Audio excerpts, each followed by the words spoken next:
because if we started to demand it, the grocery stores would start to bring it in. Yeah. Yeah, we just do have to demand it. If you go into a grocery store and just ask for these things, then they'll bring it in. And then if it's available to people, then people are going to eat it. But, convenience is such a big thing. If it's not convenient and if it's not familiar, then people won't really go for it. So I think those are kind of hurdles that we have to make. It's taste, texture, convenience, affordability, and availability. And once those are crossed off, I think everyone will hop on board. But it's a bit of it's tricky to get there. But I think we're on the right trajectory for sure. Yeah, we are.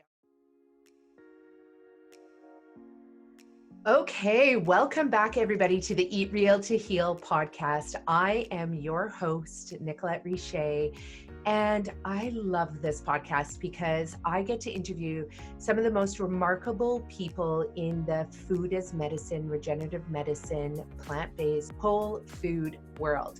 And on today's show, we have Julia Murray, who I'm going to be chatting with. And I'm so excited to have her on the show because Julia is born and raised in Whistler, where I am living. And you don't get to meet many people who are born and raised in Whistler, but she is one of the rare few. And being raised in Whistler, this woman is a super athlete. She is an Olympian. And with that, she's also a vegan expert. She's a vegan blogger, a registered holistic nutritionist. She is a certified plant-based chef with her Hooked on Plants blog. So check out her blog. She's got tons of great recipes. What else does Julia do? She's also the Chief Plant Evangelist of her new 80-20 program. So if you stay right through the whole podcast at the very end, she's going to give you a discount so that you can do her 80-20 plant-based whole foods program, and you can learn all about what it takes to switch onto plant-based food, overcome all of your limiting beliefs about plant-based food. For example, where are you going to get your protein? How are you going to buy and prepare the foods? Or if you're not a chef or a cook, you might think, well, I don't know how to prepare these meals. She teaches you how to do all of that. So get on her 80-20 program. You're going to love it. And really great to have that as a foundation, because at the end of the day, if you ever are diagnosed with a chronic degenerative disease, well, her program can prevent that. But if you ever are diagnosed, then when you hop into our Eat Real to Heal program, you'll have so many of the skills that you already need to have to be able to actually use our program to reverse your chronic disease. Now, Julia is also the founder of Jules Fuel, which is an incredible product. Normally, I never promote any packaged foods at all. I like you to really get used to purchasing whole foods. So foods that maybe come at most in a box or a paper bag. But what Julia does is she's concocted this amazing plant-based, vegan, whole food, unprocessed breakfast cereal. You can eat it for breakfast, lunch, and dinner. It is so nutrient dense, but it's all whole foods, no preservatives, no fillers, no dyes. It literally is. She's just assembled some of the top ingredients for you so that when you make it, you're getting the best of the best of the best without having to mix 10 different things into one pot before you cook it. You can soak it overnight. You can cook it the night before and eat it cold the next day. Or if you like a warm dish, then you can have it warm. It's an incredible product. One of the rare few products that we carry at our Green Mustache restaurants, because at the end of the day, we make everything from scratch. But Jules Fuel made the cut, and we're so excited to be able to sell it at our restaurants. Now, what else can I tell you about Julia? She is one of Canada's top vegan athletes, and she's a vegan lifestyle coach, as well as being a coach that teaches you all about cooking and recipes as well. So she can support you through the lifestyle changes that you need to make to turn on to plant-based eating. So I'm so excited to welcome Julia Murray to the show. And before we dive in, let me share with you a few things that are happening in our world. So we have our 3-day Eat Real to Heal retreats that are coming up next year. We just made the calendar. They're going to go live on our website at the Richer Health, Nutrition, and Detox Wellness Center. And we have 7 retreats happening, one of which is at Hollyhock. Hollyhock is a beautiful, beautiful, magical destination retreat center on Cortes Island in beautiful British Columbia. It is a gem of a place in this world. I taught there last year, and I'm going to be back again teaching this year. And it actually ends up being a 5-day Eat Real to Heal program there. Or you can come to one of our retreats at our Pemberton location in beautiful British Columbia. We just had a sold-out retreat this past month. It was amazing. Some of the most beautiful guests gathered from all over North America to learn about how to eat real to heal so that they could reverse their diseases. One person's going through a healing reaction right now. We teach you all about how to safely get through healing reactions, which is all part of developing your metabolic energy so that your body can enter into a regenerative state, and so your body can harness its innate ability to reverse a chronic degenerative disease. So we teach you all about how to do that using food as medicine. Another exciting announcement is the Game Changer movie is out. It's not one of the #1 watched films right now across the planet. Please see it. It's on Netflix. There's no reason why you cannot watch this. Even if you don't have an account, get over to your friend's house, watch Game Changers. It will teach you the art and science of living a vegan, plant-based, whole food lifestyle. And the science is incredible. I've been teaching this stuff for 22 years, and it literally hits the nail on the head. James Cameron, you literally did one of the best jobs I've ever seen in any documentary. So thanks for making that film. Another exciting announcement, we are going to have the penis doctor from that documentary on our podcast. So stay tuned and look out for that podcast where we really dive into the research of how men and women, but really especially men, can get better blood flow to their penises so that they could have longer, better, firmer, more exciting sex. And we all know that once men hit their 30s and 40s and 50s, a lot of men are really suffering from erectile penile dysfunction, as well as many other issues as a result of loss of blood flow to their genitalia. So we're going to have, I call him the penis doctor, but we're going to have him on our show in the next couple weeks. So stay tuned for that. Also, if you live in the BC area, please sign up for Spud at spud.ca, where you can order our green mustache plant-based whole food 100% organic meals and have them delivered right to your doorstep. If you like going out and socializing with your community, get over to a Be Fresh Cafe and eat one of our green mustache meals. We also serve them and sell them at the Be Fresh Cafes in British Columbia. So get out there now and enjoy a meal with a friend. And last but not least, while I was in Portugal vacationing with my family, I got interviewed for the Tony Robbins podcast. And that podcast is going to be airing on December 4th. So in the next few episodes of our podcast, we'll be sharing more about the details of the Tony Robbins podcast. We're so excited to have been picked one of 10 companies, 10 CEOs who got interviewed for the 10 Gifts of Life podcast series with Tony Robbins. It's truly an honor. It's a blessing to be able to share our message through his platform. So stay tuned and we will send you the release dates for that podcast. So that's it for now. Let's jump into our show, our episode with Julia Murray. Such a treat to have her on our show. Thanks, everyone. Enjoy and share with everyone that you know so we can spread the message of eating well so that you can live well and do well. Okay, welcome Julia Murray to the Eat Real to Heal podcast. It's such a pleasure to have you on the show. Thank you for having me. I'm excited to be here and with you on your awesome new podcast. Yeah, no, it's really exciting. You were just asking me how many shows we have, and we have about 39 plus shows already out. We have we're about 8 weeks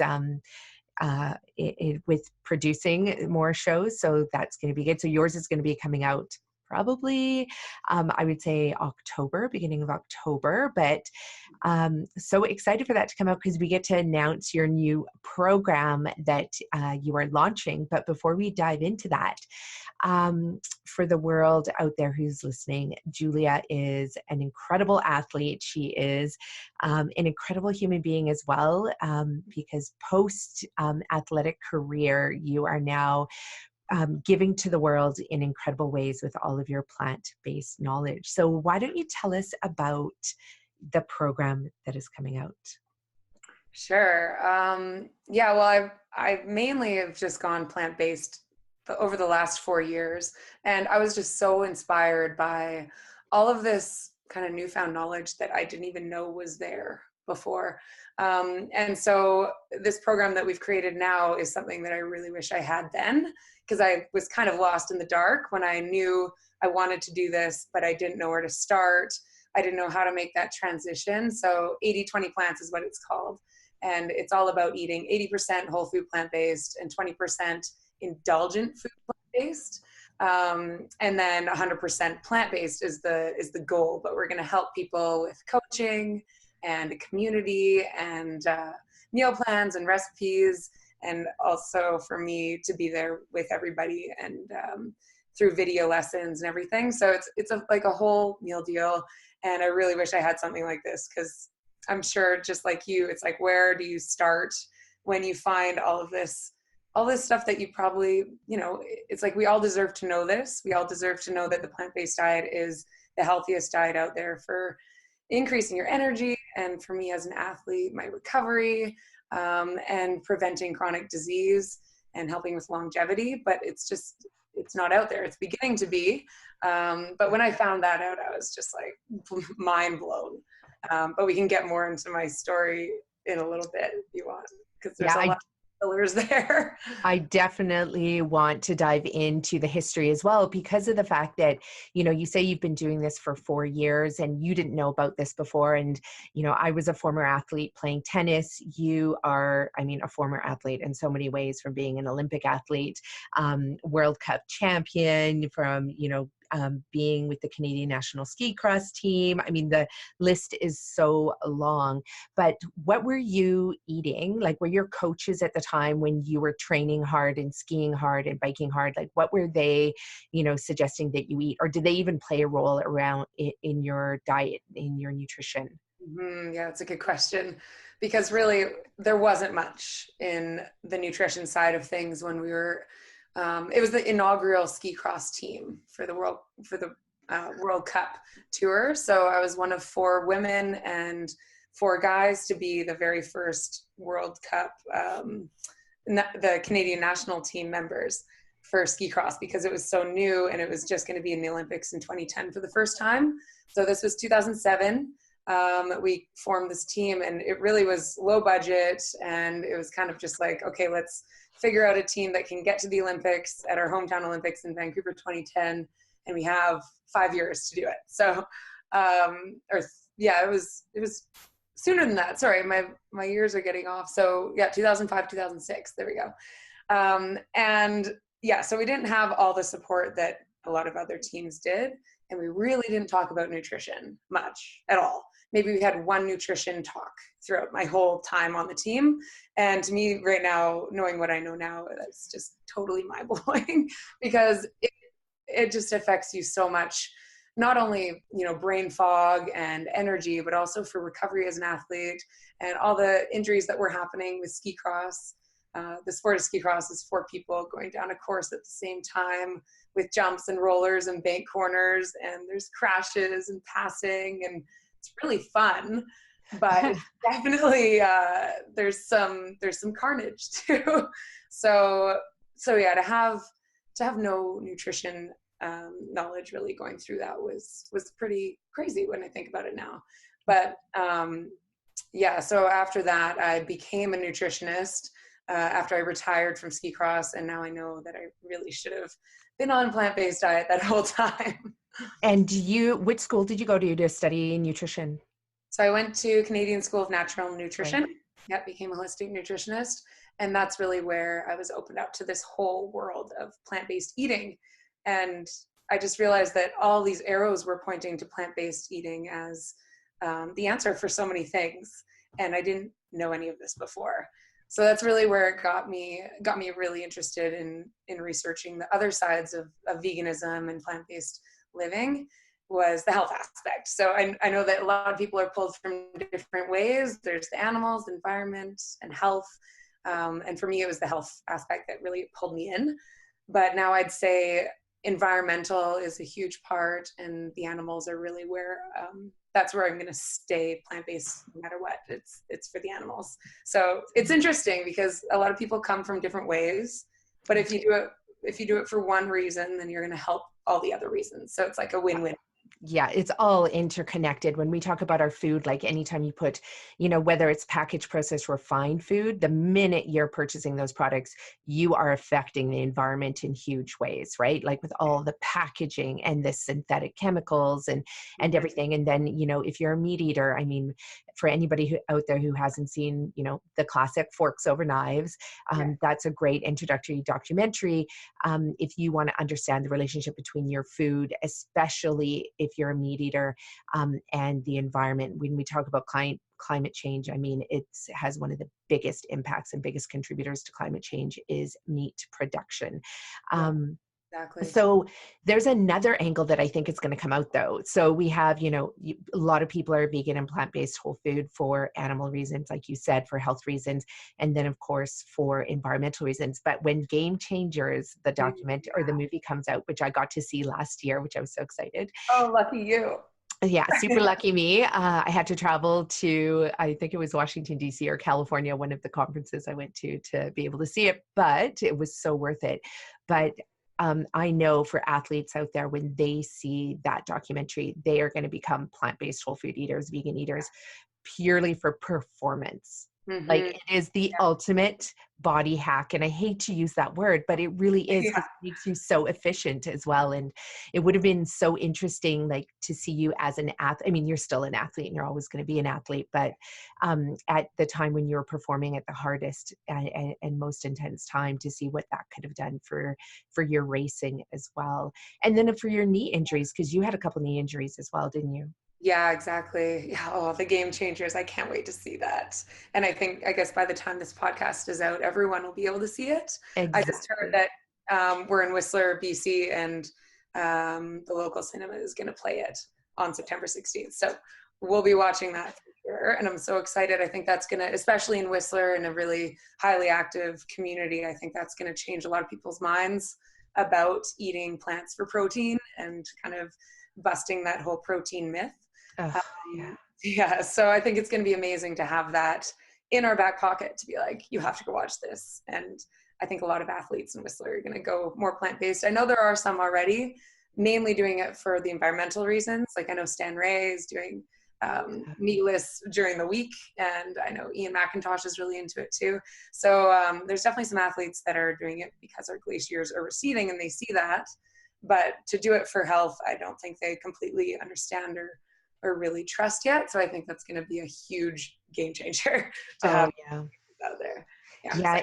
And I think the fifth angle as well is going to be, which, I mean, we're still so far away from that, but that's where I take plant-based whole food eating to that next level of regenerative medicine. It's like when you get to see a lung grow back, when you are like highly nutrifying your body with like intense nutrients, which you can only do people only go that route when they're sick and they need to reverse the disease, but then they see the benefits of it. So that's like a whole nother, call it a game changer, but that's going to be, I love that to play in that space because it's truly miraculous. And so many people don't believe that food has the power to do that, but it actually does. But getting back to, your knee injuries, like that's where, I've seen incredible studies, from 80 years ago where they saw that intense nutrification could actually regenerate the meniscus, right? And you had a knee injury, but like it's a few researchers out there that are doing these studies. And unless somebody picks up their research and is willing to fund it with like millions and millions of dollars, nobody's going to take it to that next level. And of course you can't make money off plants, right? You can't patent the no broccoli lobbyists. Yeah, exactly. All the meat and cheese is subsidized. Yeah, it's so true. Yeah, and that's a part that most people don't know is the subsidies around the food as well. And going back to the protein, like how many times a day do you get asked, like, well, can I really eat this way? Because like there's no protein in that. Yeah, I mean, it's a legitimate question. I mean, growing up, my mom was always a really healthy eater and would always give me organic and really do everything that she thought was right, and most of it was, but I would still have a glass of milk with dinner every night. And I would have a piece of animal flesh on the plate at all times, for the protein. And it is so cool that all this research is coming out now. I know Proteinholic has made a big change in a lot of people's minds by Garth Davis.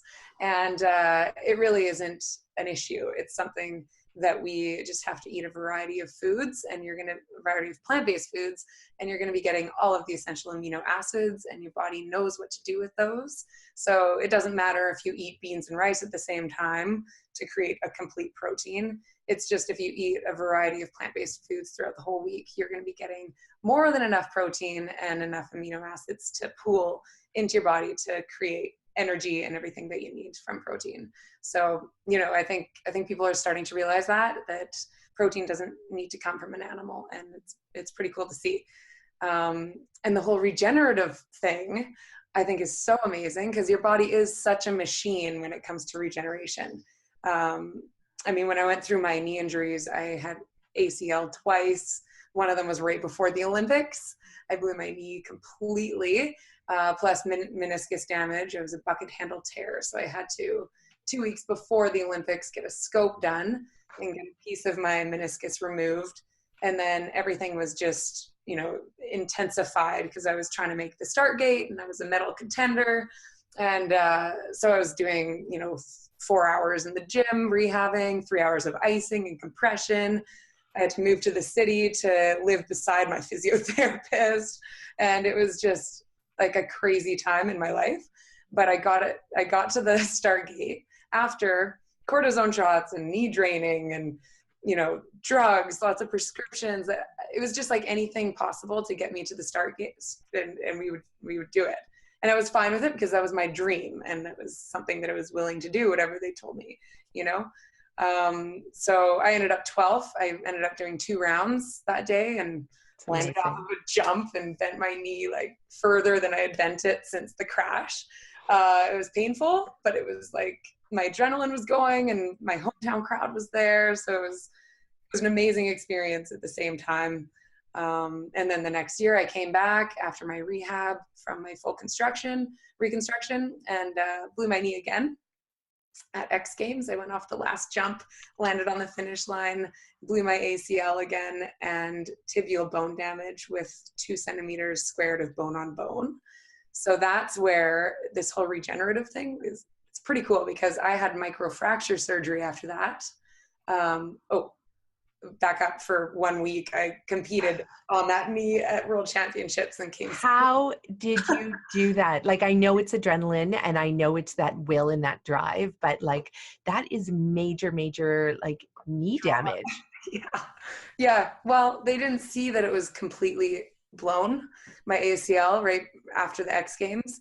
So we were like, okay, well, I'll just compete the next week at World Champs and see how it goes. And I came second, but then the week after went in for a scope and they said it was completely gone, and that bone on bone and everything. So I had microfracture surgery done, and they actually drill little holes in your bare bone area, and then bone marrow seeps through and creates new cartilage.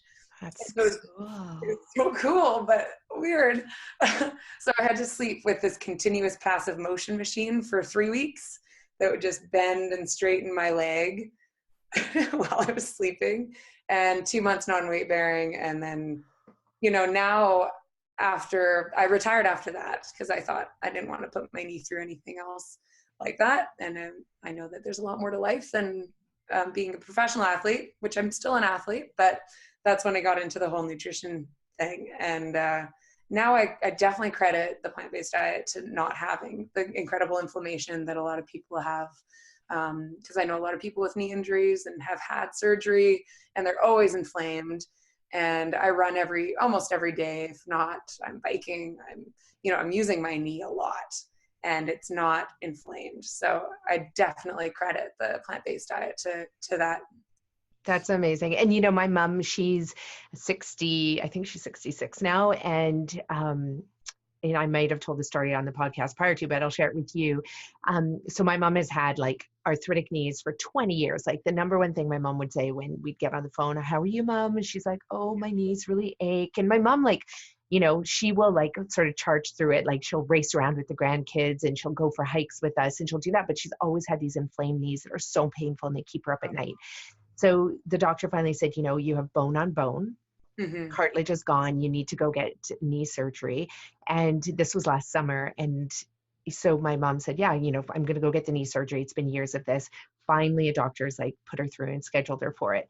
So in the meantime, we ended up doing the Gerson Therapy Challenge for 5 weeks, the Eat Real to Heal Challenge. And my mom was like, yeah, she signed up for it. And I saw her online that she had signed up and she did it. And 5 weeks later, my mom walked to her appointment, which is up this super steep hill, and went back for another scan just before the surgery. And the doctors are like, you don't have any inflammation on your knee. Like all the water's gone. And so they canceled her knee surgery. Oh, amazing. Yeah, amazing. They probably were like, it's a miracle. It's a miracle. But when you say, like, a lot of people ask me, well, that's not possible. You can't regrow cartilage. And I'm like, of course you can. Like you have the stem cells in your body, which will regrow whatever part of your body needs to be regrown. Like that is what is so amazing. And I mean, the technology is there. Like they know that if you can get the bone marrow, which is where the stem cells originate from, you can get it out of the bone and somewhere into the body where it needs it, then your body will just regrow it. Like it's exactly what you did with your knee. But you could also do this with a nutrification, plant-based diet, and where your body, like you have to detoxify your body because that will limit your body's ability to uptake nutrients. But I mean, it's all there. Our body knows exactly what it needs to do. We just need to give it the opportunity, right? That is so cool and so empowering to know that you can do it on your own, right? And yeah, I think a lot of it has to do with your microbiome too. It's just so constant involvement in your gut and your microbiome, and the fact that we're like 90% bacterial cells and 10% human cells, and they're constantly evolving and regenerating within you at a rate that you can't even fathom.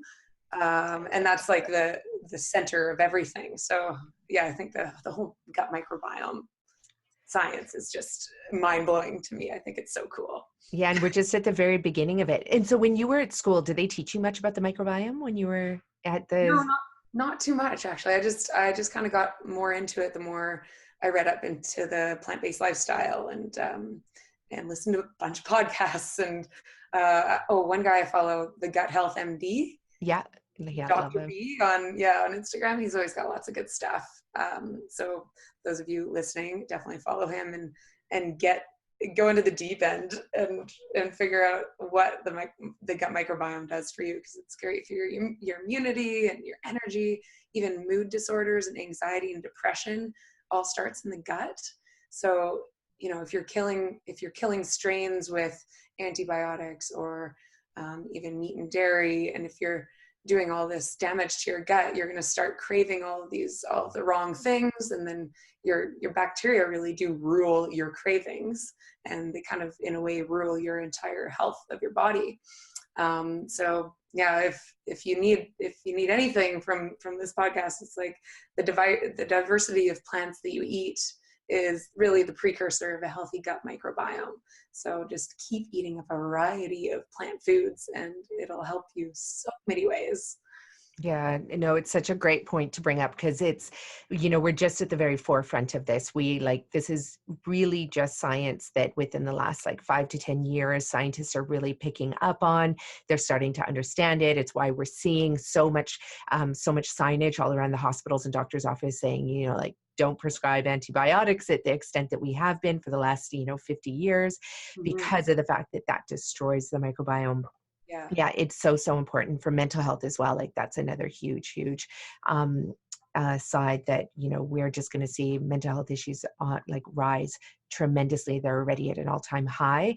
And really the only way we're ever going to clear up this mental health epidemic is by restoring the microbiome, you know, which is like a lot of that bacteria lives in your large intestine and your kidneys, which is responsible for the dopamine and serotonin production.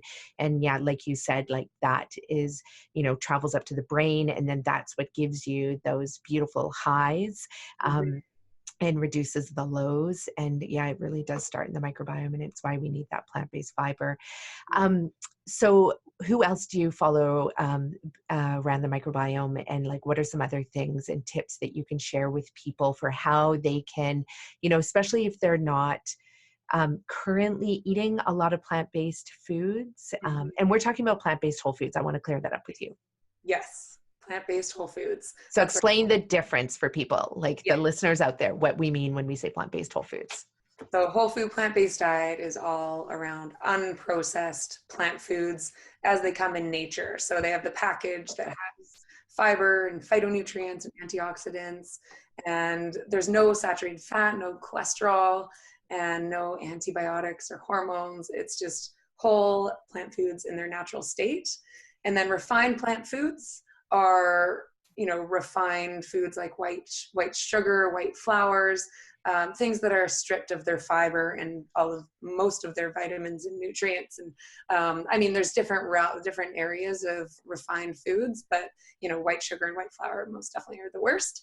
And then comes animal products, and that's really what you want to avoid completely, because they don't have any phytonutrients, antioxidants, and they're zero fiber and no saturated fat, they have lots of saturated fat and cholesterol. Plus, I mean, when you're just like we're talking about regenerative everything and how we're all interconnected, not only by avoiding animal products are you going to help yourself, but you're going to be helping everything that's connected to that. So obviously the animal that had to die for this steak on your plate, and also what that animal had to go through and all of the resources it used to get to your plate from Mother Nature. So it's all interconnected. And really, if you just stick with whole plant foods, that's going to answer a lot of questions and a lot of issues that you personally are having and the entire world as a whole is having. Okay, so I'm going to play the, let's say, devil's advocate, or I'm going to be the, you know, one of your clients that are going to be coming to you, because you're launching this program when, August 1st, 2nd? Yeah, around then. Definitely. Right. Yeah, and you already have so many resources on your website already. So let's just pretend I'm one of these people who want to sign up for that program, or I'm on your website and I'm an athlete. And, you know, one of the questions I get asked, and so I'll pose it to you, is like, yeah, but when I eat this way, I'm always hungry. Yeah, right. Well, it's funny. Okay, so as an athlete looking into all of this and becoming a nutritionist, I love eating. I personally love to eat. And the fact that I could eat more if I focused on whole food, plant-based, eating whole plant foods was really a dream to me, because I just love to eat. So it's like, okay, lower calorie, higher nutrient, I can just eat as much as I physically want, and my body will tell me naturally when I'm full because it's so high in fiber. So that really got me. But then if you're an athlete that's trying to bulk in the gym and you don't necessarily like to eat that much, and you might feel always hungry, then you just focus on more calorically dense, still nutrient dense whole plant foods. So stuff like, you know, throw beans in your smoothies, or eat more nuts and seeds and that sort of thing. Stuff that are more high in calories, but also super high in nutrients. And there's still a whole plant food. So yeah, that's what I kind of tell people usually. If they're feeling hungry, then just kind of throw extra calories in, but keep it whole food plant-based. Okay, awesome. You're convincing me. Okay, but what about my muscles? Because I know that like my friend switched to a vegan, plant-based or whole food diet, and they lost all this weight. Right. So again, it's all about making sure you're eating enough calories, because switching over from a SAD diet, we like to call it, a standard American diet, which is what I was, you know, pretty much on when I was traveling as an athlete. You know, we had like some, I don't know, in France, we had some horrible stuff. I can't remember what it was called, but it was mainly sausage and cheese and potatoes all mixed in a vat. And I had that twice one day, and it was a race day. I remember it was on the mountain, and then it was at dinner that night that had the same thing. I'm like, oh, I feel awful. So yeah, it's mainly, you have to make sure you're getting enough calories because you're probably used to eating more calories in smaller condensed form. So eat a variety of plant foods, but also make sure you're getting enough of those calories. If you're eating a variety and enough, you're getting more than enough protein to help keep that muscle on, and it shouldn't be a problem at all.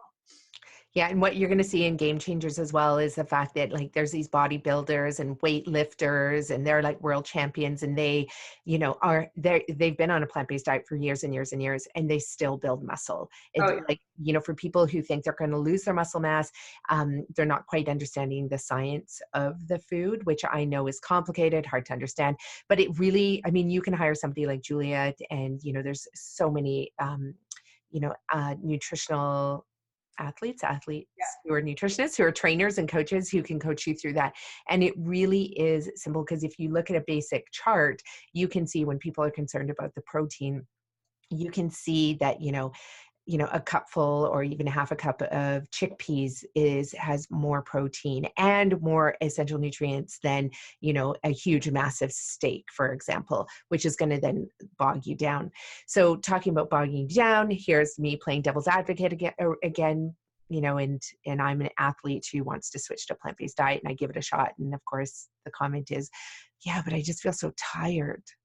What does that mean? And where does that come from? When they switch to a plant-based diet, they feel so weird. Yeah, again, it's the calories, and it's also, are you switching to a plant-based diet, or are you switching to a vegan, highly processed diet?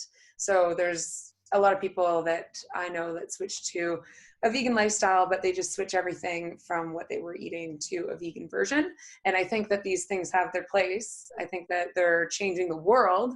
Like the Beyond Burger was the most successful on the NASDAQ, which is amazing because people are really seeing, all of these plant-based alternatives as an option to really satisfy that taste, texture, convenience, cravings. And that's amazing because we need that to help save the environment and the animals. But when it comes to your health, that's what 80-20 is all about. This new program, it's about focusing on 80% whole food plant-based, and then that 20% you can play around with these fun vegan alternatives, but they are usually highly processed, and they come with extra oils, salts, and sugars. We call that SOS, right? You're looking for, if you're low in energy, it's probably because you have these SOS, salt, sugar, and oils, a little bit too high in your diet. So if you can just switch mainly to whole food plant-based and minimize those processed foods, then you'll feel a lot better. And I also want to say too, if you're wondering about, athletes, vegan athletes, and looking like wafer thin and losing their muscles, just check out these guys. I got the opportunity to interview these guys at Veg Expo this year on the athlete panel.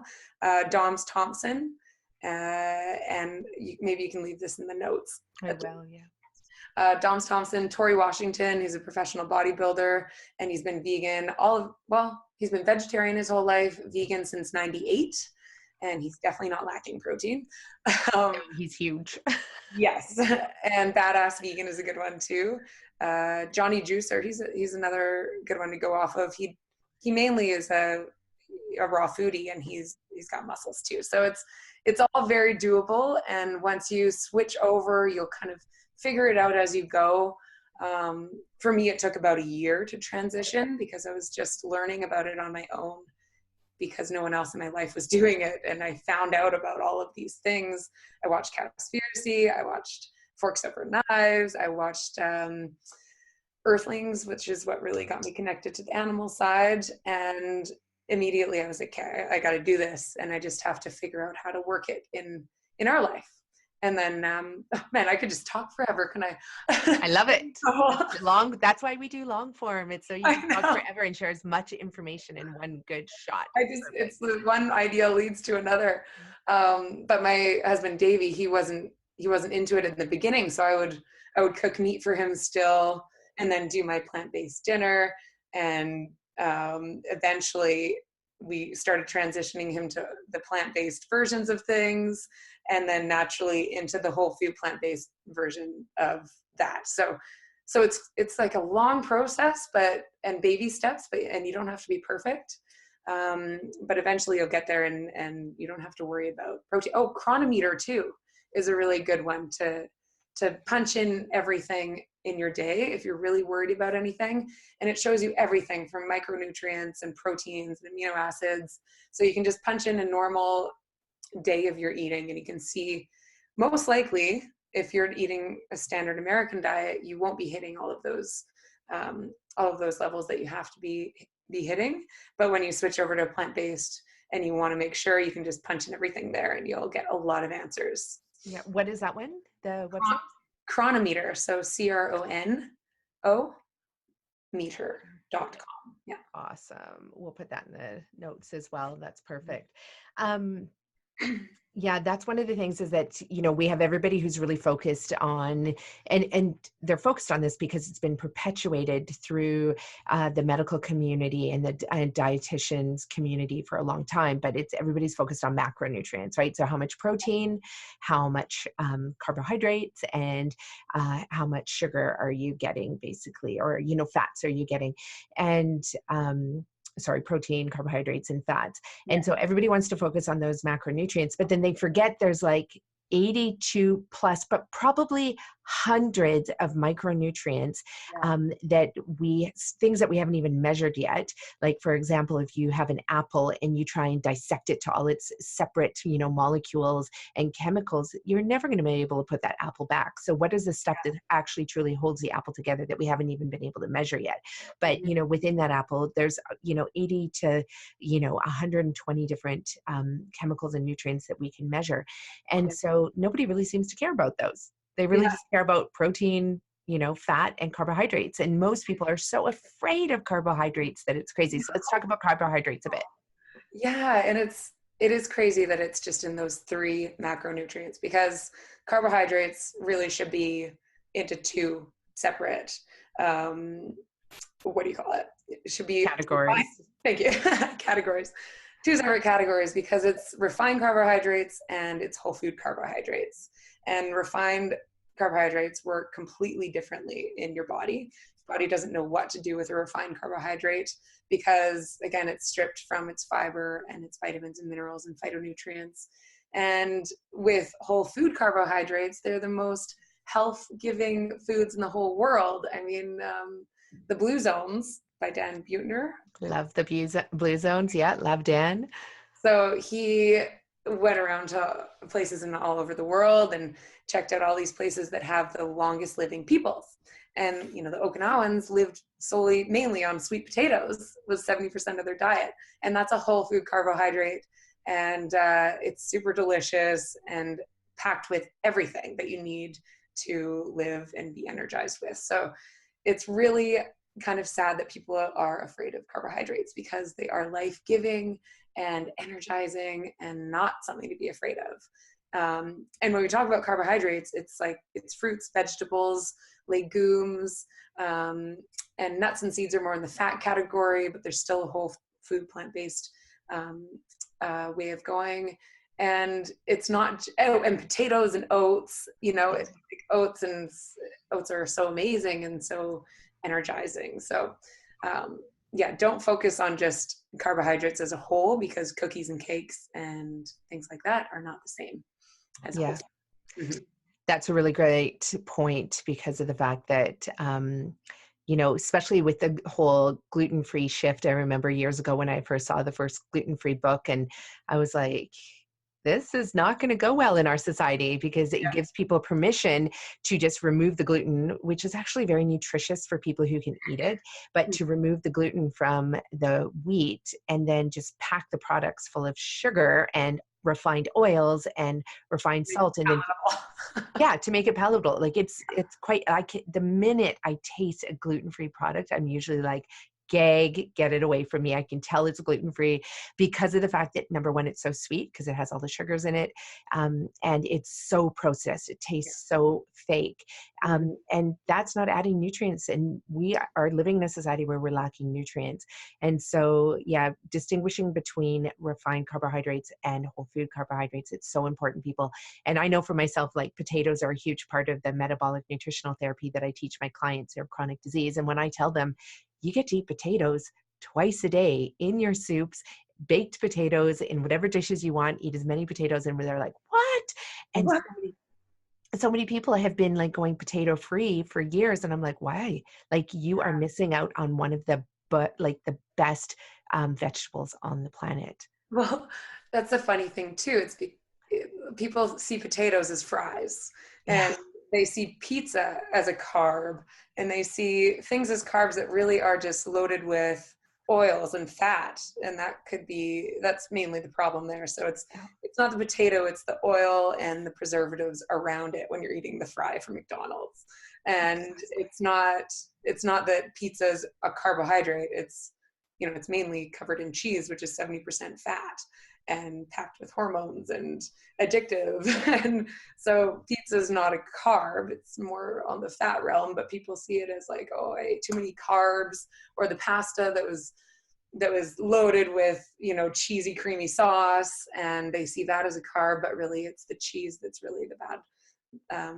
Really refined pasta isn't great, but if you're going for a brown rice pasta with brown rice and water as the two ingredients, then that's a good carbohydrate to have if you need pasta. So yeah, it's very confusing for people and it's really unfortunate. But if you just come back to whole food plant-based and you focus on, how close is this food to its natural state, instead of saying, oh, I'm avoiding carbs this month or gluten, it's going to be a lot more basic and easier for people to really grasp.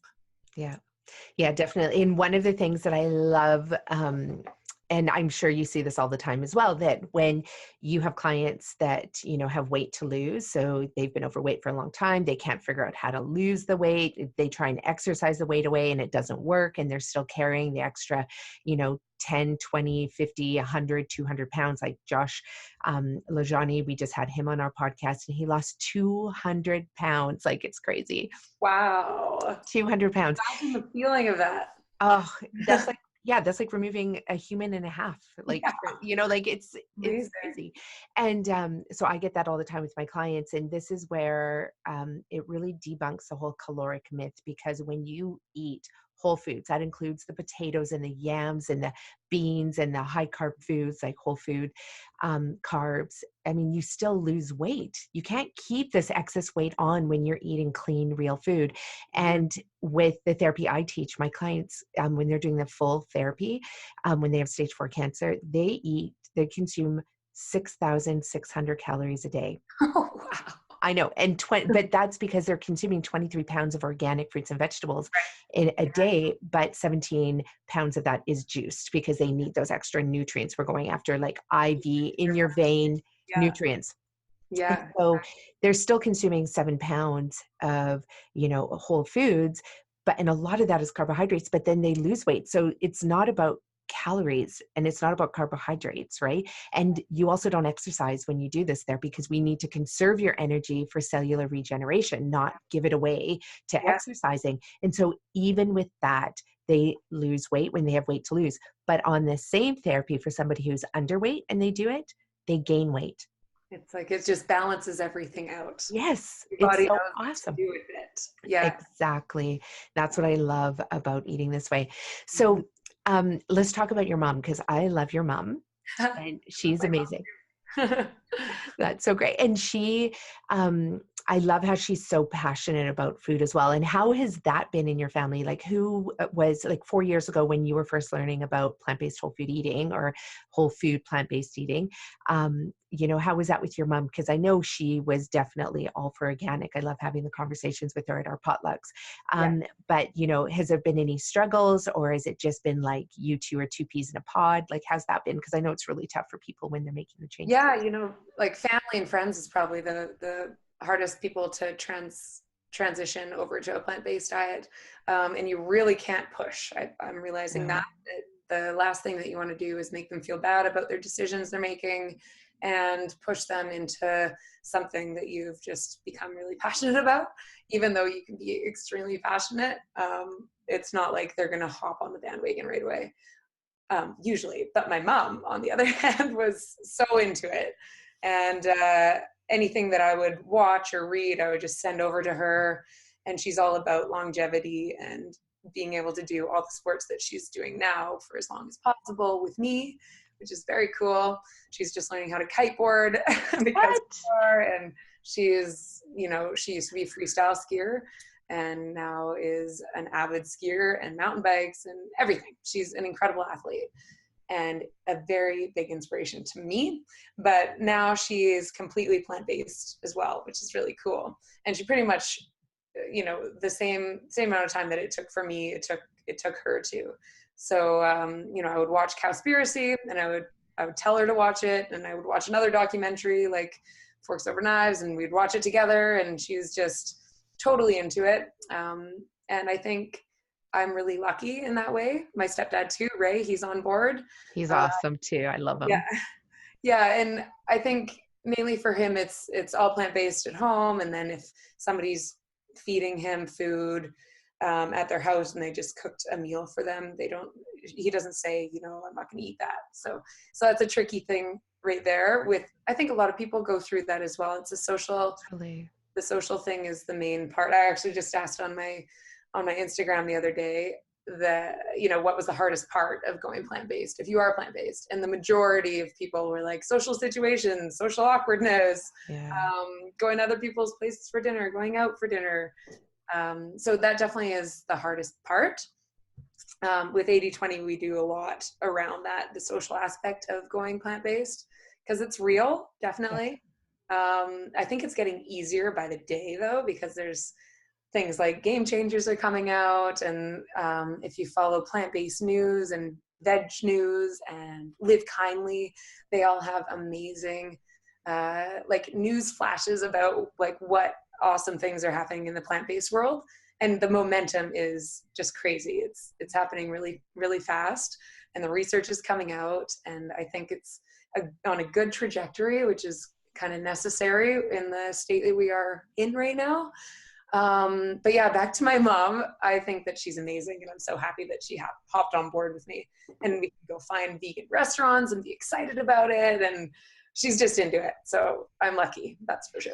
Yeah, and I think so much of that too. I mean, your mom's always been really open-minded, obviously, and very progressive, and, living in a ski town. I mean, nobody moves to Whistler, who's not a little bit forward-thinking and progressive, but we still have a lot of people here who are like, I need my meat because it's the only way I can, compete on the mountain.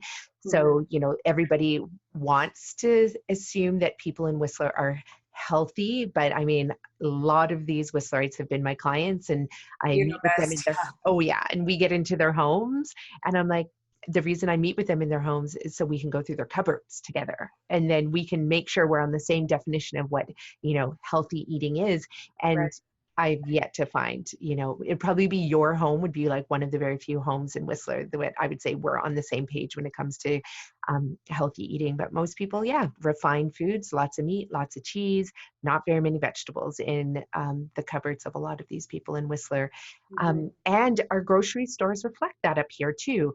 When I was in Oregon last summer surfing, we went to the local grocery store, it's kind of like a big grocery store, but not any name that I was familiar with.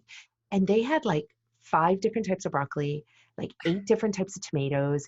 I was like, what are these things? And I was just like, I spent an hour in there. My husband and my kids were just like, come on, Mom, let's go. And I'm like, no, look at these things. And they just had such diversity in their produce section that we do not have up here. And I think that is definitely a reflection of also what the people want up here as well. Because if we started to demand it, the grocery stores would start to bring it in.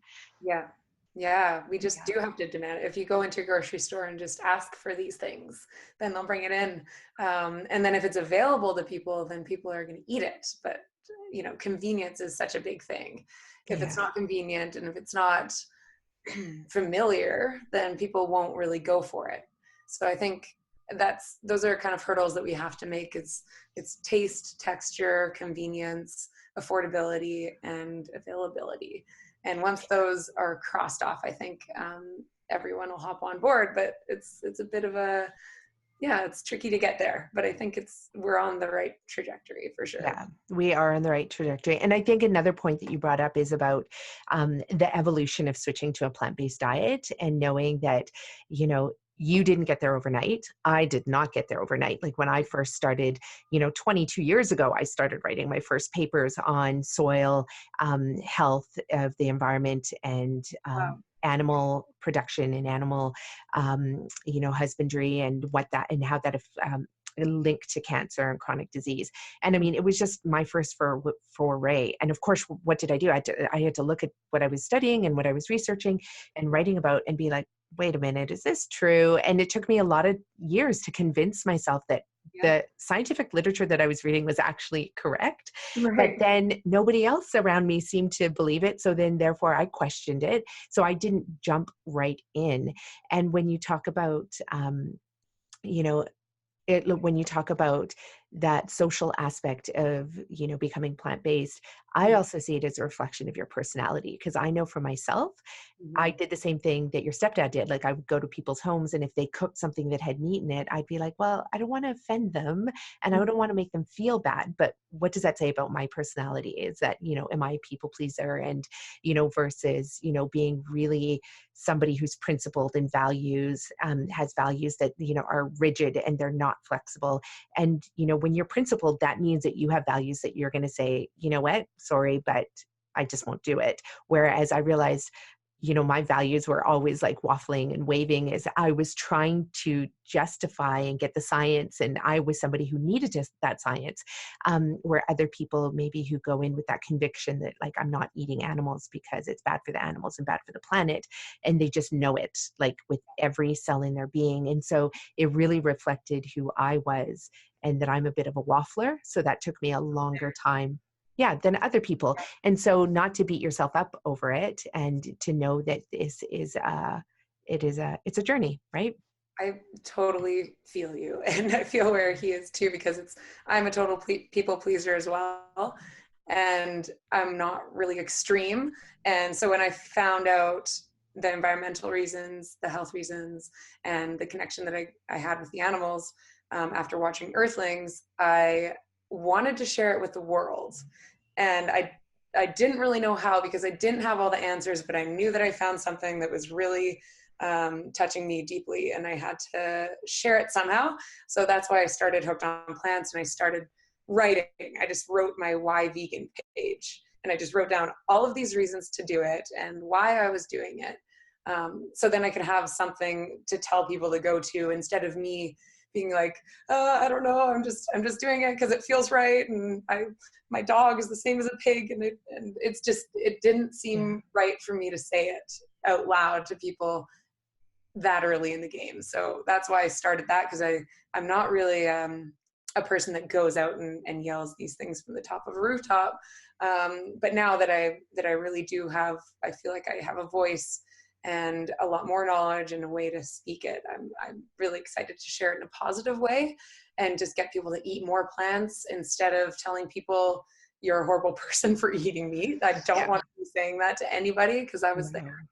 And but it's interesting, definitely, to figure out who you are and how you react to this information that you now know, and you really do have a responsibility to share, because everybody deserves to know all of the things that I found out, and continue to find out. The more you think you know, the more you learn, the more you realize you don't know everything. But I think the turning point for me definitely was watching Earthlings, and there's a scene in that movie, which is on Netflix, so everyone can watch it. And this cow is being pushed and prodded down this really thin aisle to get slaughtered, and he can't turn around, but he looks back, and just the look in his eyes, it just got me really deeply, and I couldn't stop crying after that, and I didn't even make it through the whole movie. But I had my dog Derby at the time, who's now not with us, but I looked at him and I looked at what I was looking at on the screen, and I'm like, you're sentient. This cow is sentient. They both have feelings, and they both have emotional, like humor, emotions, and everything that an animal and a person has. And so why would we put them through this and have them as something that we eat just for taste and texture and culture and normalcy? It's just a little bit, I found that more extreme than telling people to eat plants. Killing 56 billion animals a year is a lot more extreme than yelling to everybody, eat more plants. So once I made that connection, it made it a lot easier for me. Once I put myself in the animal's shoes, it makes it a lot easier to be an activist for them, but not tear people down for what they're doing. Just plant seeds here and there. Yeah, I use that term all the time. I love that you mentioned that, plant seeds, because that really is, I think, our role. We just had a dinner last night with friends from Quebec and who were visiting, and, we were chatting all about, of course, it always comes back to food and health at our house. And they were saying that, it's really hard for them to go out there and to talk about this with people, because they feel like when somebody asks, well, what about the protein? They don't have all the answers. Mm-hmm. And again, it's not about having the answers. It's about planting the seed, and you use yourself as that one piece of evidence to say that, I switched my diet and I feel good, right? That's all you have to say. And if someone says, well, what about the protein? All you have to say is like, hey, you know what? Here's a book. It's called Proteinholic, or here's Hooked on Plants blog by Julia Murray. Just go to her blog and she's got lots of information on there. You don't have to have all the answers, because even the scientists don't have all the answers.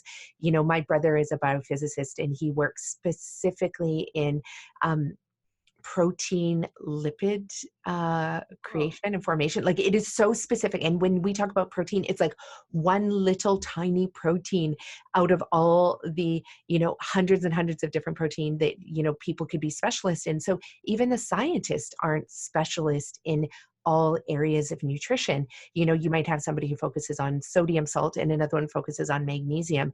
And Right. it's just like, there's so much information.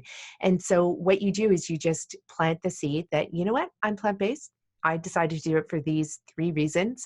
Here's 2 documentaries and 1 book to watch. And that's really a great place to start, because if you think that you can't share information because you don't have all the answers, then you kind of, you're going to be isolated, and you won't open up that opportunity to, plant that seed and then see what emerges from there, because that person is going to see another seed and be hit by that other seed that's planted by somebody else who talks about carbohydrates and somebody else who talks about fats. And then it's all going to come together for them. And then they're going to make that first foray, like whether it's, the 80-20 program or a 5-week Eat Real to Heal program or something like that. And then they're going to attempt it. Yes, I love that. Yeah, the more places they hear it from and the less they're actually pushed, the more likely they'll actually be curious about what's going on. Yeah, exactly. Yeah. Yeah, and it is our job to share information, because we are a human species, and the only reason why we've evolved to where we have, it's because of storytelling. Yes. Right? Storytelling is, so it is our responsibility to share this information. I love that you brought that up, and you've shared so much incredible information. We're going to put a lot of this information in the show notes as well. One thing that I'd love to chat with you about is your other business, Jules Fuel. Mm-hmm. Yeah, So which is green mustache cafes. Yeah, we can get it in there, which is so awesome. We've been selling it for a few years now, and it sells really well. So tell us about Jules Fuel. And the one thing I want to know about Jules Fuel is, what was that like for you to venture into that world of producing a product? What's the product all about? And why did you choose that one product? So yeah, when I retired from ski racing, I didn't really know what to do, because like a lot of athletes, it's like, that was my life. Everything was planned out for me. So I went to school for 2 years and did communications. And throughout that, I took a business marketing course, and there was a project in there to create a food truck. And I had already had this idea of creating a breakfast food company because I would take this breakfast cereal with me on the road all the time because there wasn't really that many great options for breakfast while we were traveling. So it was an overnight oats version. There's also a quinoa oatmeal version. And so I decided that I would create a little business out of that. And in the business marketing course, I made my food truck into my Jules Fuel business proposal instead. Awesome. I think I got 10% knocked off because I wasn't doing the food truck idea. Like, come on, this is my real idea in life. Anyways. I'd be choked too. Yeah. And so I did farmers markets with my Jules Fuel packages, and we were packing it at home, just my mom and my boyfriend at the time and I. And I did a couple of farmers markets and loved that whole vibe. And then got it into grocery stores and started demoing in grocery stores and got it into Green Mustache. And yeah, right now I'm really excited about the overnight oat version because that's something I eat every single morning for breakfast pretty much. Yeah. It's oats and buckwheat and a little bit of coconut sugar for sweetness. People are really used to a lot of sweetness in the morning. Had to throw a bit of that in there. And then blueberry cacao is one version and matcha date is the other. So all you have to do is soak it overnight in your favorite plant-based milk. And you can even make your own plant-based milk. I have a recipe on the blog for that. A few of them, like hemp milk, almond milk, oat milk. And then just explain, sorry, I'm just going to interrupt. Just explain to people who are listening how easy it is to make alternative milk. Yeah. It's so easy. You either soak your nuts overnight and then throw it in the blender and then add water, add some vanilla and cinnamon, and then blend it up and strain it through a nut milk bag. And then you can keep it in the fridge for 3 or 4 days. But then with like hemp milk, all you have to do is blend the hemp seeds and water and then add whatever flavorings like cinnamon, vanilla, my favorite. And then you don't even have to strain it. So you can just keep it in the fridge and it's a nice creamy hemp milk. Mm-hmm. And it separates in your mason jar. So you shake it up because there's no gums or anything in there. Exactly. And then, so that's really easy to do. And then oat milk is the same. You don't really have to strain it. You can if you want, but I don't. Yeah, I don't either. It's easy. It's way too easy. And cheap. Yeah. It's so cheap. In bulk. Yeah. And, instead of eating dairy, there's just a huge array of options for plant milks. It's really cool going to the grocery store now and seeing that, pretty much 50% of the milk area is plant-based. Yeah. And it's kind of happening now. I know Elmhurst went completely plant-based. Totally. That's an old school dairy milk producer. So they're completely plant-based because they see the profitability in it. And it's better for the environment. It's obviously better for the cows because the whole dairy industry is really, really awful. It's actually worse than the meat industry when you look into it, because these cows have to go through hell and then be slaughtered. And I also have to mention too, any farm animal that's being slaughtered is actually a baby. Like they only are living until 3 or 4 years old, and whereas cows can live up to their 20s. So, it's not something that you really want to, you don't want to support the dairy industry because they take the calves away from the mother cow, and these are emotional creatures. Yeah. And then the mothers are milked annually until they can't be milked anymore. Then they're impregnated again, and this whole cycle continues. So it's not something that I like to support. And now there's all these other amazing options. So why not try a plant-based milk and make your own at home? It's so fun. Yeah, and so nutrient dense, and you can use almost anything that you want, truly anything that you want. Oats are definitely, like if somebody is on we every once in a while get people who write to us and they're like, you know what, we're on a $40 a week food budget for a whole family of 5, $40. Wow. Yeah.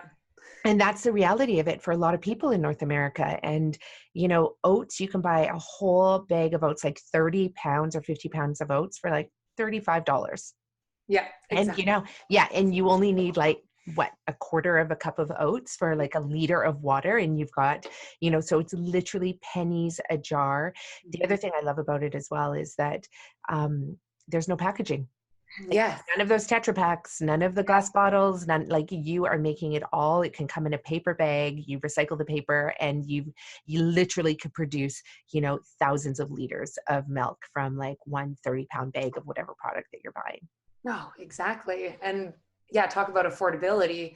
A lot Yeah. of people do say I would eat vegan, but it's too expensive. And really the opposite is true. The So opposite. first of all, it's going to be way less expensive when you're older because you're not going to create all these chronic diseases and then have to pay for all of these prescription drugs and all of that. But in the smaller picture, it's so cheap to go buy bulk, go to Costco, and they've got a really amazing organic section now, which is Yeah. pretty cool. And then there's also bulk online places that you can find and order it right to your door. And the most expensive things out there are meat and cheese at the grocery store. But then if you're going to fast food, the reason that's cheap is because it's all subsidized. So really, if we do demand more plant-based foods, then it'll become cheaper eventually. Right.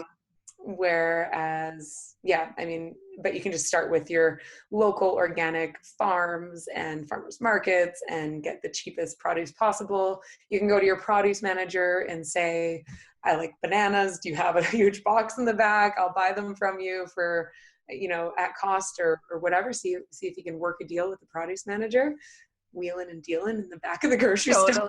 Yeah, it happens all the time. That's what we teach our clients to do. And the produce managers do it every single time. They're like, yeah, if we don't have to pay a staff to unpack the box and put it on the shelf, and if it doesn't have to take up any shelf space, because it's expensive, right? Shelf space is expensive. Yeah. And then if you just buy the whole box, we'll give it to you at cost plus like a little tiny bit of a markup. It's awesome. They do it all the time. Awesome. Yeah, and you go home with massive boxes of things that aren't going to go bad in the back of the grocery store bin. So it's a win for everybody. So definitely hit up your grocery store manager or your produce manager. Yeah, there's lots of different ways to make it cheap and affordable. Yeah, because that is an important piece that comes up all the time is people who say they can't go, vegan or plant-based. And of course, too, when it comes to the packaging, I mean, with your business, like the labels, like I'm pretty certain I know how much every single sticker on every single bag costs for your product. Like it's expensive, right? Yeah. And now I'm rebranding and figuring out biodegradable packaging. Awesome. For fuel. And it's crazy. It's like, it's more expensive to do that, but it's definitely worth it because single-use plastic is never good. I mean, with Jules Fuel now, it's zip bags, which is great. So I always tell people to use it as a Ziploc when they're done, but I still just want to get rid of all that and do biodegradable.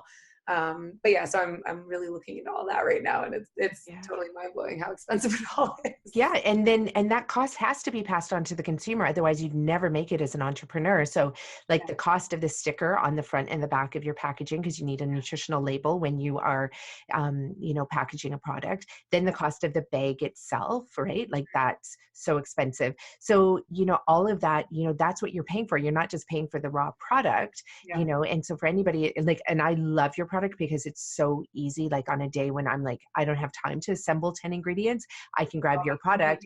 Yeah. It's awesome, and I can then, quickly make that or take it camping or take it, just have it in my purse. It's always a perfect go-to for everything. And so convenience is so important, and you do pay for convenience. But, for people out there who can't afford, Jules Fuel, or they can't afford a bag of goji berries, yeah, like you can just go and buy, all of those products and truly just make it yourself. And it is truly affordable.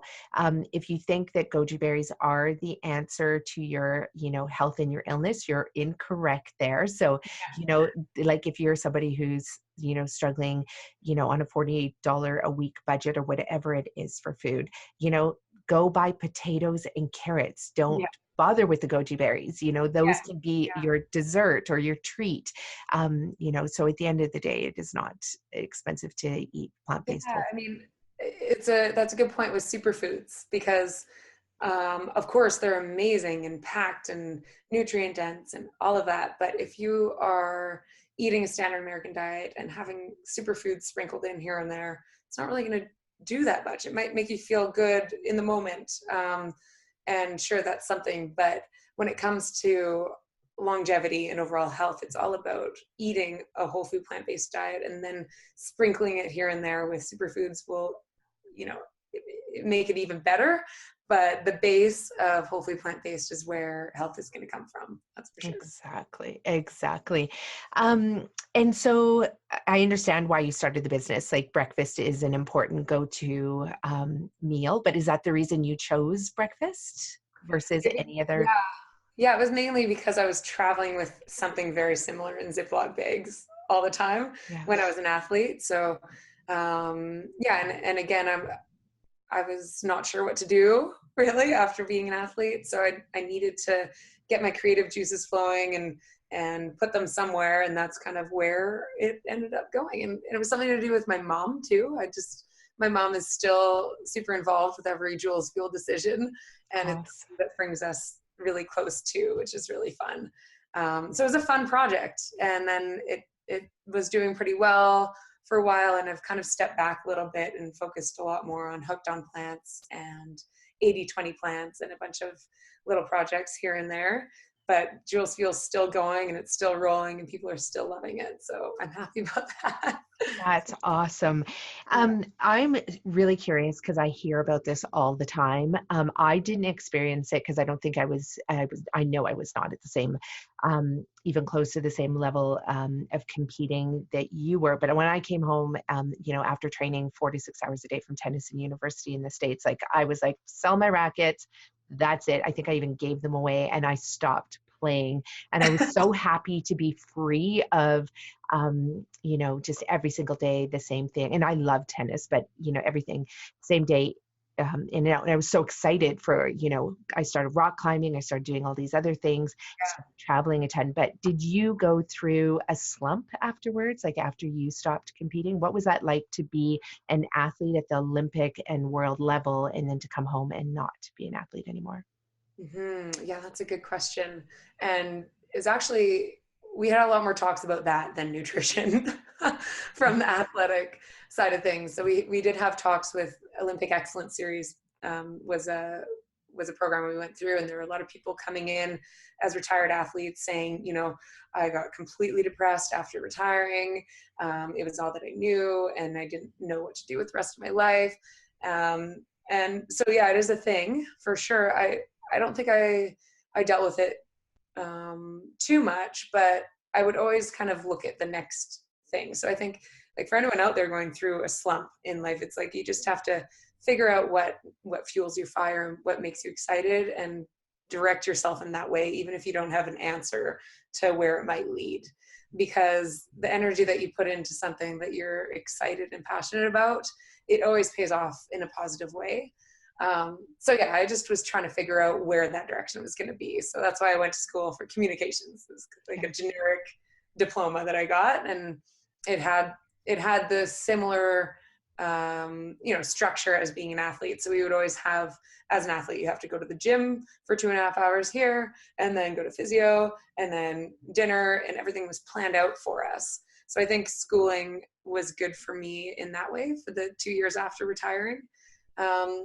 And then it was just kind of my own it's just so many opportunities and different directions to go in life. So it was a bit overwhelming after I retired from that, or graduated from school, and that's where Jules Fuel came in. So and then the whole passion behind the vegan thing, and then hooked on plants. So it's amazing what kind of steps were unfolded throughout me just going with sort of what felt right and what I was excited about. So I would say, yeah, if you're going through that, just focus on what you like doing and what gives you a bit of a bubbly excitement inside. Yeah, I Yeah. think that's a really good advice for people because at the end of the day, I think if you follow what you are enjoying doing and you just have to make a decision and just start doing something, the experience will tell you whether you want to keep going or not. Either you're going to like it and you want to keep going, or you're going to be like, I hate this, I want to stop, and then you just make another decision and choose something else. But the whole point is that, you keep going forward, because if you just sit there and don't make a decision to do something, that's when I think that slump really can, overtake you and overtake your life. And make And mistakes, embrace those mistakes too. yeah. as learning experiences instead of being bogged down by like, oh, that didn't work out, so I'm a failure. It's just like, yeah, move through those mistakes with better clarity when you're on the other side. Yeah. Yeah, Mm-hmm. no, that's really good. And especially for anybody out there who is an athlete, I mean, you know that you didn't get to be an athlete without falling down a million times and having to get back up and keep going and try it again. And so life is really, just a mirror of what being an athlete is like. I mean, it is about making mistakes and you just embrace them and you keep charging forward. And I know 100% without a doubt that being on a plant-based diet also literally gives you the mental clarity to make good decisions for yourself as well, would you say? Yes. Yeah, it definitely goes back to the microbiome. So Yeah. fueling your microbiome with all the diverse plant foods and the serotonin levels upping and the immunity and energy from having a good, healthy microbiome, I think is really important for that. Definitely. That's awesome. That is awesome. You have shared so many incredible resources with us. I'm so excited to pop these into the show notes for everybody so that they can, get in touch with these resources. If you are someone who has never considered a plant-based diet, I hope you will check out Julia's website, Oh, Hooked on yes, I like Plant. Jules. I love Jules. I always want to call you Jules. It's perfect. Good. Julia's website, Hooked on Plant. How else can they get in touch with you, Julia? I'm active on Instagram, so yeah, get a hold of me there and follow me, and I can see your photos too. And I always like it when people, because I do a recipe per week on Hooked on Plants. I put out a recipe and love recipe developing. So check that out and make my recipes and tag me so I can see your creations. I think that would be awesome. Awesome. I love that. I love that. And then when the 80/20 program, what's it called? The 80/20 program? 80/20 80/20. plants? Yeah. 80/20 plants program. Yeah. Awesome. And that'll be out at the beginning of August. And I think when this podcast, or it'll already have been out by the time this podcast airs, and we're going to chat about a potential discount code for Green Mustache. Yeah. I'm just going to go ahead and say it because if you just use Green Mo, and you can go and sign up now, and it's pretty much ready to go. So if you sign up now, go to 8020plants.com, put in Green Mo, and you'll get a discount. And yeah, the 80/20 plants program, like I said, is something that I wish I had when I was going plant-based. It's a full support system. So it's something that they could do before doing the Eat Real to Heal nutrition program, because that's more for chronic diseases, Yeah. correct? And really getting into the nitty gritty. But 80/20 plants is about the basics of transitioning from a normal diet, normal standard American diet, to a whole food plant-based diet. And it's 80% whole foods, 20% indulgent foods is the goal, and 100% plants. But we're going to help you get there with video lessons and a full community and one-on-one coaching, which me included in the coaching realm. And yeah, I'm really excited to get it out there. I'm working on it too with Eat for the Planet, Nil Zacharias. Oh, great. And also some guys from No Meat Athlete and Alpine Organics and True Wealth. So there's 4 guys and me working on this, and TK also from Veggie Grill. So it's been for me a really fun experience because I've got all these other mentors that I'm working with now, and they have a wealth of information and knowledge as well. So it's a really cool program, and I'm excited to get it out there. That is incredible. And is it all online for people? It is, yeah, all online. It's about a 2-month program. So it's the first week is all about eating a whole food plant-based breakfast. And then the next 2 weeks are all about breakfast and snacks. And then the next week is breakfast, snacks, and lunch. And right there, that's 80% whole food plant-based. And then that's when, after the month is over, we really get into the 20% of your personal experience. So whether you want to go 100% plant-based and make it indulgent, whether you want to go 100% whole food plant-based and SOS free, whether you're an athlete or you want to gain muscle, we get really personalized. Yeah, so it's pretty cool. That is amazing, and something that the world needs, because we do need to have our hands held through this process. And as we're learning about this, and, some people are, tend to be fear-based. So they're afraid, like, is it safe to eat that many vegetables? Or, what's going to happen if I don't get my meat and my protein, things like that? Or what if I don't, have all these, additional fats or whatever in my diet? What's going to happen to my brain? Is it going to explode? So, being able to walk people through that, and also introduce them slowly. Like when people do my program, it is like we hit you hard. It's like you start today and it's the 100% rule.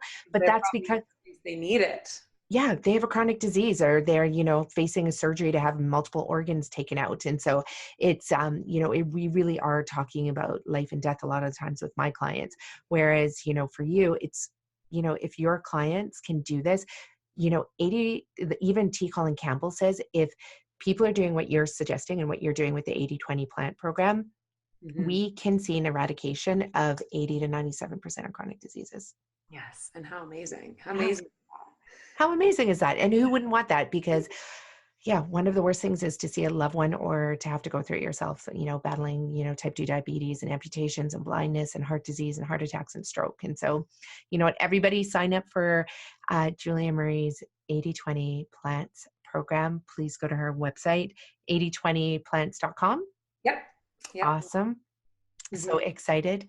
Julia, it has been such a pleasure having you on the Eat Real to Heal podcast. You are the epitome of what it means to eat real to heal. So thank you for all the work that you do in this world to make people healthy, and to make the environment better, and to take care of the animals that we have, and the plants, the animals and the plants on the planet. Thank you for having me. It's been a wonderful conversation. I could speak for hours with you. Yeah, me as well. There's so many topics I wrote down here, but we'd be talking for another 2-3 days. Yeah. So we'll probably have to follow up. I want to follow up with you definitely after your program is underway, and hear about the success stories of the people you have going through the program as well. So let's follow up in a few months' time with that. Sounds great. Awesome, Julia. Have an amazing day. You too. Bye. Thanks everyone out there for listening. Hey everyone, hope you enjoyed that show with Julia Murray. Isn't she an absolute inspiration? So get over to her website. All the links will be in the show notes, so you can just click on the link at juliamurray.com. No, it's not. This is what I'm supposed to do for Becky. Wave the sticky note. So get over to her website at juliamurray.ca, hooked on plants, and learn all about what it takes to become a plant-based, whole food, vegan athlete and superstar, and reclaim your health, reclaim your life, get all your energy back, because I know you are sick and tired of being sick and tired. We have 60% of North Americans are currently living with a chronic degenerative disease. That is an epidemic. It is uncalled for, especially when diet, if you adopt a whole foods, nutrient-dense, plant-based, true, unrefined, unprocessed lifestyle that is delicious. You're going to love it. I promise you.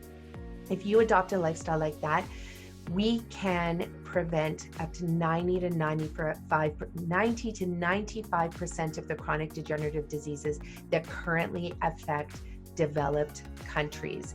So get over to our website, use the coupon code provided in the show, and start that program. You can also head over to our website, sign up for our online course. And I just want to let you know about one more thing. We are launching our corporate Peak Performance Game Changers program, where we work with corporations of 50 employees, and we help them, we handhold them for 5 weeks, just like we do with our individual program, our Eat Real to Heal program.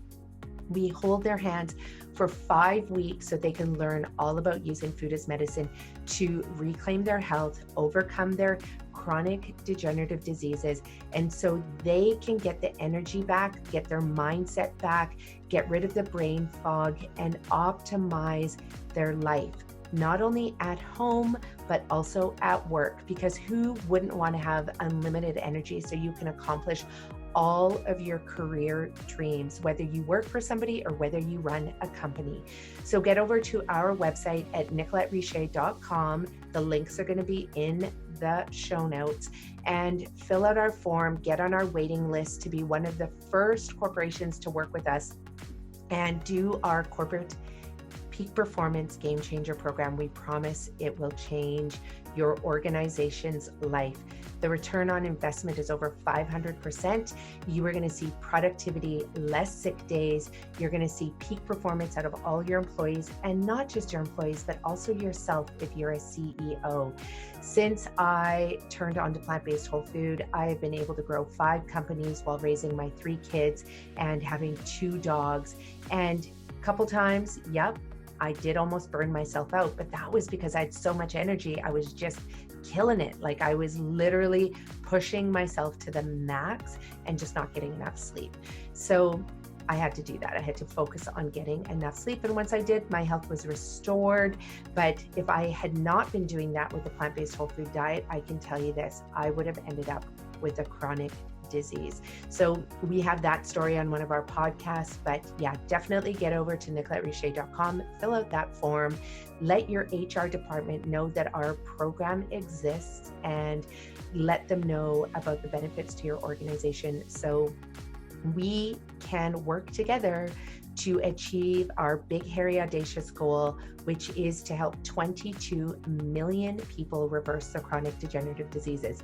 Super excited to do that. We've already worked with thousands of people. Because you listen to our podcast, you are one of tens of thousands of people that are listening to our podcast. So if you like the show with Julia, if you like anything that you heard today or on any of our other shows, please share this show with someone that you know, someone that you love, or even a stranger if they're battling a chronic illness, so that they can reclaim their health and turn their life around so they can be the most amazing, giving citizens on this globe. And you can only truly do that when you have amazing health. So thanks for listening, everyone. Remember, eat well, do well. Bye for now.